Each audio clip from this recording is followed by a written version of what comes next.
Trafic routier, industrie, chauffage au bois, agriculture. Autour de nous, les sources de pollution ne manquent pas.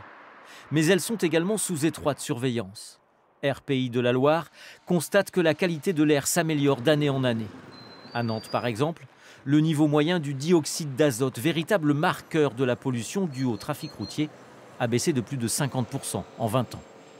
On voit en fait les concentrations de dioxyde d'azote, on voit très nettement la baisse au niveau du périphérique et aussi des voies, des grandes artères et des grands boulevards. À la fois, c'est l'évolution des motorisations sur les véhicules, c'est aussi l'évolution des réglementations.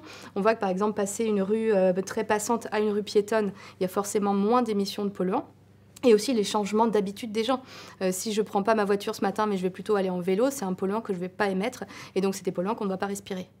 Un bilan plus nuancé en ce qui concerne les niveaux d'ozone, qui dépassent régulièrement le seuil réglementaire. En baisse en milieu rural, ce polluant directement lié aux périodes anticycloniques est en légère augmentation en zone urbaine.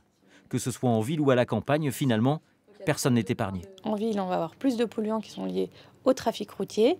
À la campagne, on va avoir de l'ozone qu'on retrouve plus en campagne ou par exemple des pesticides dans l'air. Et puis dans les zones périurbaines autour des villes, on a beaucoup de zones pavillonnaires avec des gens qui se chauffent au bois et surtout dans des installations anciennes. On peut avoir aussi beaucoup de particules fines dans ces zones-là. Reste le cas des pesticides mesurés depuis 2002 par l'association.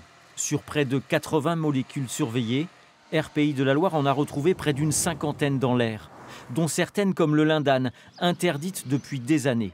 Des substances actives que l'on respire et qui ne sont soumises à aucun seuil réglementaire aujourd'hui.